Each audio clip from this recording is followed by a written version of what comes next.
I step into my bedroom and freeze. My heart stutters to a full stop, then lurches into a frantic rhythm. Giselle stands before my full-length mirror, her slender figure draped in ivory satin that catches the afternoon light streaming through my bedroom window. My wedding after-party dress. The one I spent 3 months searching for, the one that made James' eyes light up when I showed him the designer sketch.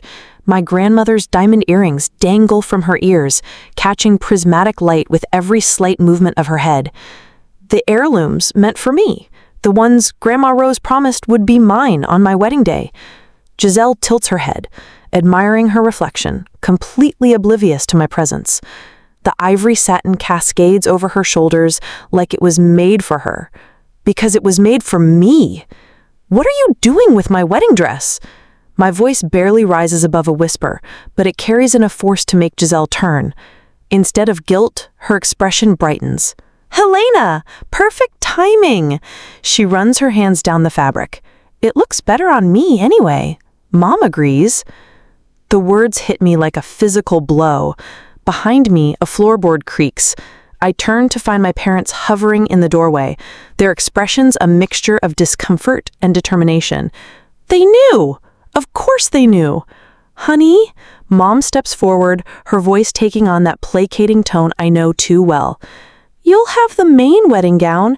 Can't you share just this once? Dad nods, waving his hand dismissively. Your sister has always looked stunning in white. Their words unlock a flood of memories. Giselle borrowing my designer shoes for a date, returning them scuffed beyond repair. My vintage purse coming back with makeup stains embedded in the leather. The cashmere sweater I saved 3 paychecks to buy, stretched beyond recognition after her weekend trip. Family comes first, I'd told myself each time, swallowing my objections, burying my resentment. Last winter flashes before me, the outfit I'd carefully styled for Senator Graham's daughter, the client who could have launched my styling career into the stratosphere. Giselle borrowing the ensemble for just an hour before I delivered it. The red wine stain spreading across the custom jacket like a wound. This is strike 1, my boss had warned, eyes cold with professional disappointment. When I confronted my parents, their response was swift. Accidents happen. She's your sister. I stand straighter now, shoulders pulling back. Something inside me shifts, like tectonic plates realigning after years of pressure. Not this time. The words come out clear and steady. Take it off. Silence fills the room, thick enough to choke on. Giselle's lips part in shock, her eyes widening with the unfamiliar sensation of being denied. You can't be serious. She laughs, but it sounds hollow even to her ears. Mom, tell her she's being ridiculous. Mom steps toward me, hands outstretched in supplication. Helena, sweetie, there's no need for drama. Giselle just wants to feel special too. Take it off, I repeat, my voice dropping lower.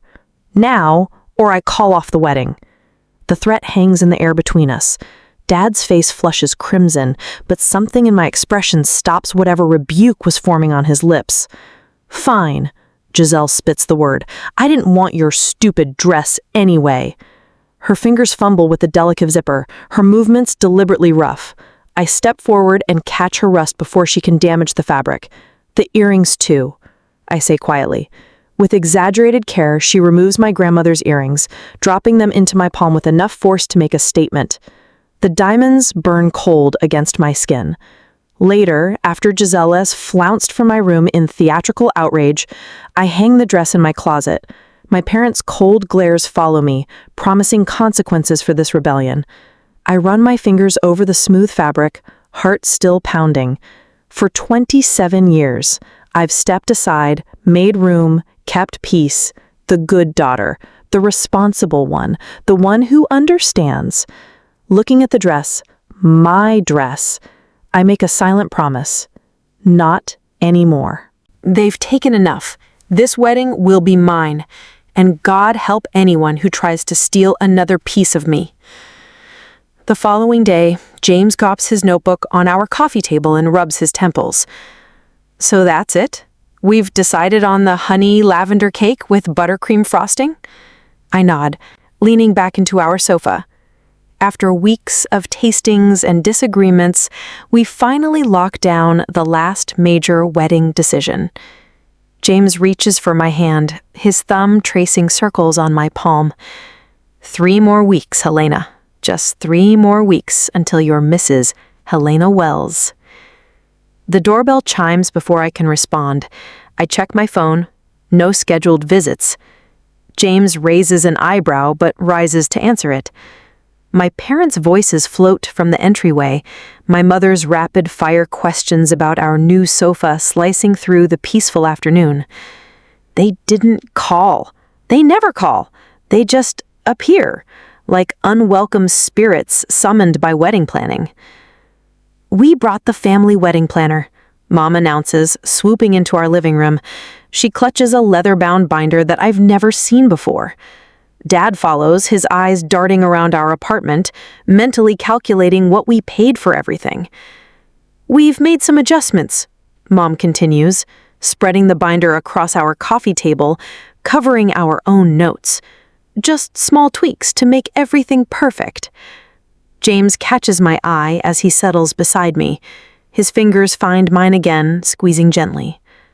Mom flips to a page labeled Bridal Party and points to a new notation I've never seen. "We've added Giselle as co-bride, with a matching white gown and coordinating jewelry. Note." The room tilts sideways. "Co-bride?" James leans forward. "There's no such thing as a co-bride. It's our wedding." Mom waves her hand dismissively. "It's a new trend, very European." "It's not a trend," I say, my voice steadier than I feel. "And it's not happening. And it's not happening." Dad clears his throat. "Helena, be reasonable. Your sister has been looking forward to this." "Looking forward to what? My wedding?" The words scrape my throat. "To sharing this special day," Mom corrects, her smile tightening at the corners. After they leave with promises to discuss this further, I sit at our laptop and check my email. Something feels wrong. I type "wedding" in the search bar and watch as dozens of exchanges between my mother and our venue appear, emails where I was not copied. "James," I call, my voice barely audible. "You need to see this." He reads over my shoulder, his breath catching. "Special instructions to the venue coordinator about highlighting both sisters equally, detailed arrangements for balanced photo opportunities, a request for 2 bridal suites." My phone buzzes with a notification. Giselle has tagged me in an Instagram post. My stomach clenches as I open it. There she stands, in my after-party dress, now altered slightly, with the caption, "Final fitting for my wedding look. Sister ceremony. Double the brides." The comments flood with confused congratulations. "Didn't know you were engaged too. What's a sister ceremony? So cool you're both getting married." My phone rings. Aunt Catherine from Virginia. "Helena, honey, your mother just told me about this unusual sister ceremony. Is this something you really want?" The room spins as I try to explain that none of this was my idea. More calls follow. Family friends, distant relatives, all confused, all asking the same question. Why am I making my sister a co-bride? When I confront my mother by phone, her voice drips with practiced martyrdom. "You've always been the strong one, Helena. Giselle needs this. She's been so depressed since that breakup last year." My father's voice cuts in on the extension. "We're paying for half this wedding. We have a say in how it unfolds." More calls, more pressure. Uncle Robert suggesting I be the bigger person. Cousin Samantha wondering if I'm being selfish. Each conversation feels like water rising around my neck. Only Aunt Martha tells me the truth when she visits the next day. Her voice low as she glances toward the door. "They've been planning this since you announced your engagement. Your mother had Giselle's dress ordered the same week you ordered yours." I press my hands against our kitchen counter, feeling the cool granite anchor me. "How do you know this?" I overheard them at Christmas. Your mother said it would be easier to ask forgiveness than permission. Martha squeezes my arm. I should have told you sooner. That evening, I visit Grandma Rose at her assisted living facility. Unlike my parents' sprawling house, her small apartment feels like a sanctuary. This is your day, Helena, she says, her arthritic fingers covering mine. No one else's. Not your sister's. Not your mother's. When I return home, James has spreadsheets open on our laptop. We can pay for it ourselves, he says, without looking up. I've run the numbers 3 ways. We can make it work. Sarah, my maid of honor, arrives with a bottle of wine and her legal pad.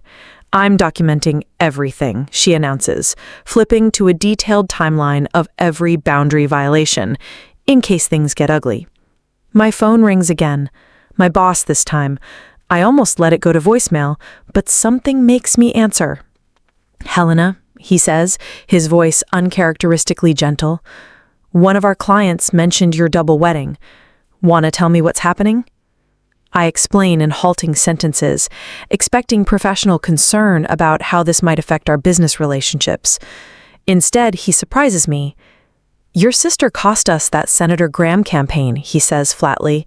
Don't let her cost you your wedding, too. That night, my parents deliver their ultimatum via text. Include Giselle as co-bride or lose their financial support. The message contains thinly veiled reminders about Grandma Rose's care and how family reputation affects my professional standing. I stand at our bedroom window, staring at the city lights below. James wraps his arms around me from behind. This isn't just about a dress anymore, I whisper. This is about my entire life. 2 days after finding the messages, my phone screen illuminates with another notification. Giselle's tearful face fills the local morning show segment. All I wanted was to share in my sister's special day. The host nods sympathetically. And she refused to let you wear the dress? She threatened to cancel the entire wedding. Giselle dabs at her eyes with a tissue. After everything our family has done for her. I slam my coffee mug down so hard liquid sloshes onto my kitchen counter.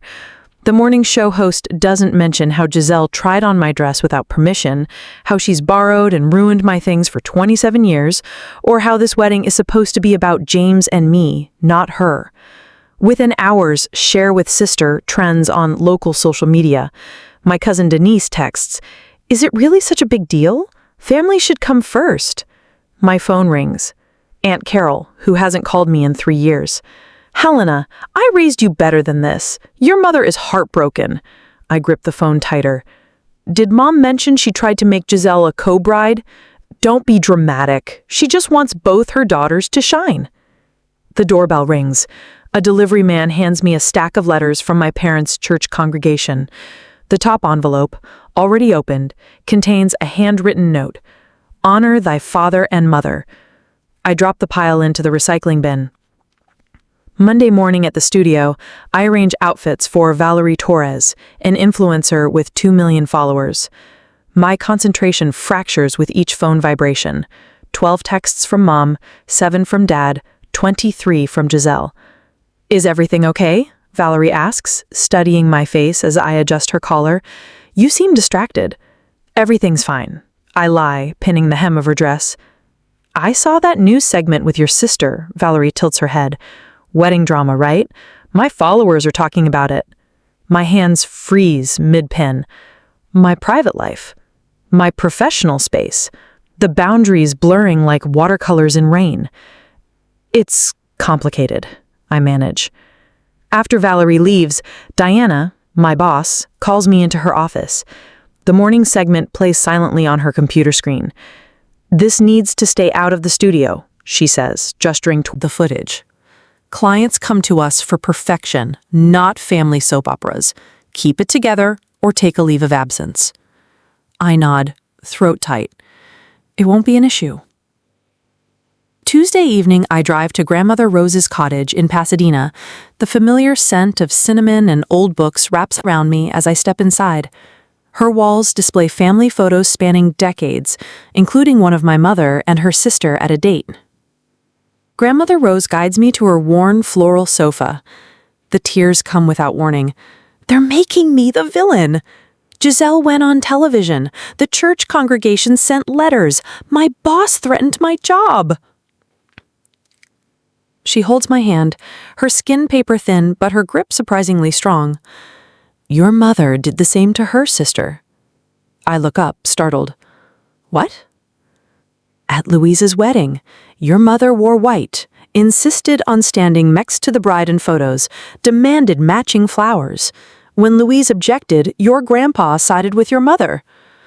She sighs. They haven't spoken in 30 years. I didn't know. I need to. Some patterns need to be broken, dear. Someone has to be brave enough. She squeezes my fingers. And you've always been the strong one. Grandmother Rose stands slowly, her knees creaking. I have something that might help you. She leads me to her bedroom, where a cedar chest sits at the foot of her bed. The hinges protest as she lifts the lid. Inside, beneath a crocheted blanket, lies a stack of legal documents. What are these? I ask, taking the folder she hands me. Look at the house deed first. I scan the document, my eyes catching on my own name next to hers. I'm a co-owner of your house?